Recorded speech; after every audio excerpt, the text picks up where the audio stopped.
اگر بچے کی عمر 3 ماہ کی ہے تو کیا اس کی ماں روزہ رہ سکتی ہے؟ اب یہاں پر یہ تینوں سوال ایک ساتھ میں لے لیتا ہوں کہ عورتوں کے سوالات ہیں. عورتوں نے پوچھا ہے حاملہ ہو، پریگننٹ ہے عورت، یا بچے والی ہے، یہ دونوں صورتوں میں یہ دیکھا جائے کہ اگر وہ روزہ رکھتی ہے تو اس کے بچے پر خطرہ ہے. جیسے پریگننٹ عورت، حاملہ عورت، خطرہ ہو سکتا ہے اس کے بچے کے لیے.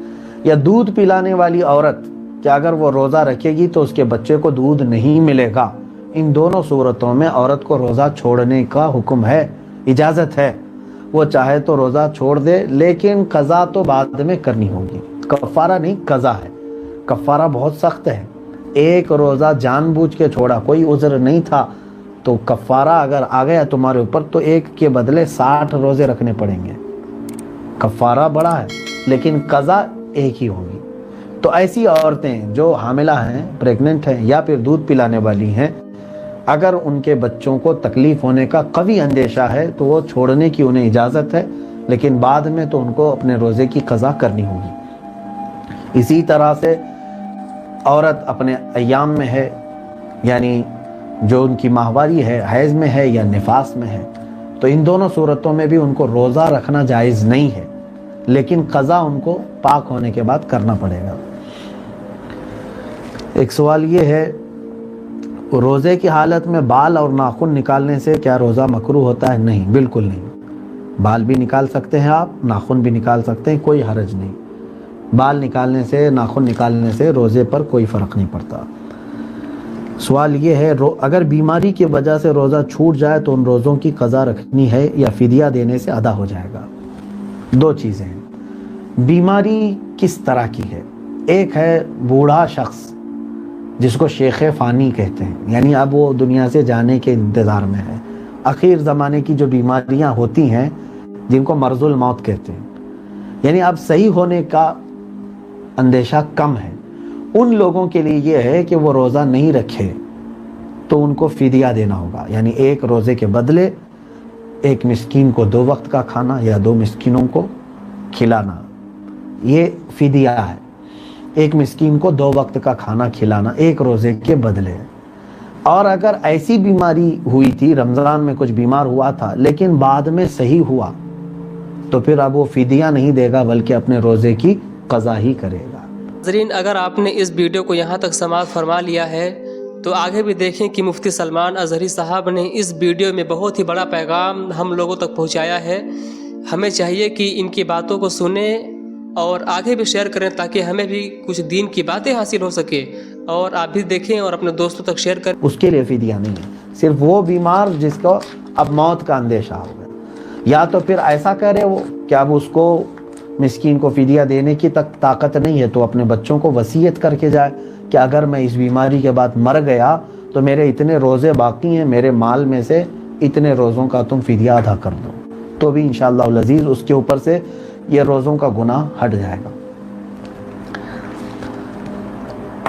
کوئی ہے شوگر کا مریض، ان کا سوال ہے کہ میں شوگر کا مریض ہوں، ڈاکٹر نے روزہ رکھنے سے منع کیا ہے، پھر بھی میں روزہ رکھنا چاہتا ہوں، اس حال میں مجھے کیا کرنا چاہیے؟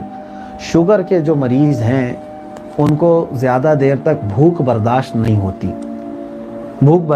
ہوتی، جس کی وجہ سے اگر ماہر طبیب، حاذق حکیم نے اگر انہیں مشورہ دیا ہے تو ان کے لیے بھی اجازت ہے، وہ چاہیں تو روزہ چھوڑ سکتے ہیں. اور اگر صحیح ہونے کا اندیشہ ہے، طاقت ہو سکتی ہے بعد میں، تو قضا کریں، نہیں تو پھر وہ اپنے روزے کا فدیہ ادا کریں گے. اپنی جان کو جوخم میں ڈالنا، اپنے آپ کو ہلاکت میں ڈالنا شریعت اس کی اجازت نہیں دیتا. یعنی ایسی بیماری تھی کہ روزہ نہ رکھنے سے آپ کی جان محفوظ ہو سکتی تھی، پھر بھی آپ نے زبردستی روزہ رکھا تو پھر آپ نے اپنے آپ کو ہلاکت میں ڈال دیا. اس کا حکم اللہ تعالیٰ نے نہیں دیا ہے.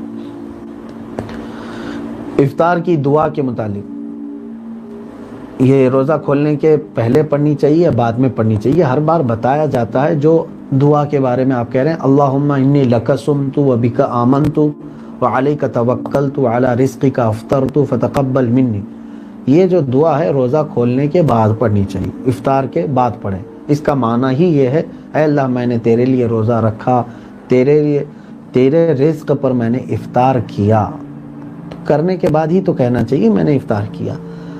ایک چیز یہاں پر اور بھی میں بتا دوں، نیت جو روزے کی ہم کرتے ہیں، نویت ان اصوم غدا للہ تعالی، تو یہ لوگ سمجھتے ہیں کہ فرض ہے، واجب ہے۔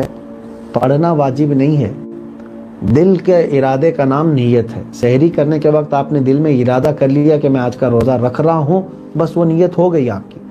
زبان سے کہہ لینے میں افضل ہے، ثواب ہے، لیکن وہاں پر ایک لفظ استعمال ہم کرتے ہیں غدن، نویت ان اصوم غدن للہ تعالی، تو یہ اگر سحری کے وقت کر رہے ہوں تو غدن کا لفظ کہیں، پھر اگر فجر کی نماز کے بعد پڑھ رہے ہوں آپ تو الیوم کا استعمال کریں۔ غدن کہتے ہیں کل کو، نویت ان اصوم غدن کا مطلب ہوا میں نے نیت کی کل کے روزہ رکھنے کی، تو کل تھوڑی نہ ہے۔ فجر کے بعد جب آپ کہیں گے تو یوں کہیں گے نویت ان اصوم الیوم، میں آج کے روزے کی نیت کیا، تو الیوم غدن اس میں فرق کریں۔ اس سے بہتر ہے کہ آپ اردو میں نیت کر سکتے ہیں کہ اللہ میں نے آج کے روزے کی نیت کر لی، تو میرا روزہ قبول فرما لے، بس آسان ہے۔ ہاں، اب یہاں پر کسی محترمہ نے یہ سوال کیا ہے، کیا روزہ میں لپسٹک اور لائٹ میک اپ کرنا جائز ہے؟ اللہ کی پناہ خاتون محترم، لپسٹک ویسی بھی آپ کو بغیر روزے کے بھی نہیں لگانا چاہیے۔ آپ روزے میں کہاں کا لپسٹک لے رہی ہیں؟ اور پھر سوال کرنے والی بڑی ماہر خاتون ہوں گی، لاک ڈاؤن میں بھی ان کو لپسٹک کی ضرورت پیش آ رہی ہے۔ اللہ کی پناہ، لپسٹک جو ہے جس کو ہماری خواتین استعمال کر رہی ہیں، خاص طور پر کچھ ایسی چیزوں سے بنی ہوئی ہیں جن میں حرام چیزوں کی آمیزش ہے۔ میں خواتین سے کہوں گا اس سے بچیں۔ اس کے علاوہ کوئی ایسی چیز ہے جو حرام چیزوں سے نہیں مکس ہے، جیسے کچھ ویسلین بنے ہوئے ہیں ہونٹوں کو نرم رکھنے کے لیے، کریم بنے ہوئے ہیں، یہ اگر عورتیں استعمال کرتی ہیں تو جائز ہے، ان کے لیے کوئی حرج نہیں۔ اس میں اگر گلابی رنگت بھی آ گئی ہے تو کوئی حرج نہیں، لیکن لپسٹک کا استعمال جو ہے، خاص طور پر میں نے جہاں تک اپنے معلومات حاصل کی ہیں، اس میں حرام چیزوں کی آمیزش ہے، ملاوٹ ہے، جس کی وجہ سے عورتوں کو یہ استعمال کرنا صرف روزے میں نہیں، پوری زندگی میں دوسرے وقتوں میں بھی حرام ہے۔ حرام و ناجائز چیز کو آپ لائٹ میک اپ کی بات کر رہی ہیں۔ لائٹ میک اپ کیا، فل میک اپ بھی کر سکتے ہیں، رمضان میں فل میک اپ بھی کر سکتے ہیں، مگر یہ سمجھ کر کے چلیں کہ اس میں کوئی بھی حرام چیزوں کی آمیزش نہ ہو، اور پھر میک اپ کسی اور کے لیے نہیں، عورت اپنے شوہر کے لیے کرے، یہ بہتر ہے۔ ایک سوال یہ ہے کہ روزے کے حالت میں لعاب نگل سکتے ہیں، یعنی تھوک نگل سکتے ہیں؟ نہیں نگلے تو کیا ہے، دن بھر تھوکتے رہیں گے، روزہ ویسے ہی خراب ہو جائے گا آپ کا۔ بھائی یہ اندر کی چیز السلام علیکم ورحمۃ اللہ وبرکاتہ۔ ناظرین، اگر آپ نے اس ویڈیو کو شروع سے آخری تک دیکھ ہی لیا ہے تو آپ کو بہت ہی پیارا پیغام مل گیا ہوگا رمضان سے متعلق۔ اگر اسی طرح کا ویڈیو آپ آگے بھی دیکھنا چاہتے ہیں تو اس چینل کو سبسکرائب کریں اور آگے بھی اپنے دوستوں تک شیئر کریں تاکہ انہیں بھی کچھ دین کی باتیں حاصل ہو سکے۔ اگر آپ نے شروع سے لے کر کے آخری تک اس بیان کو سن لیا ہے تو مفتی سلمان اظہری صاحب نے بہت ہی پیارا بیان فرمایا کہ کن لوگوں کو رمضان میں روزہ رکھنا چاہیے، کن کے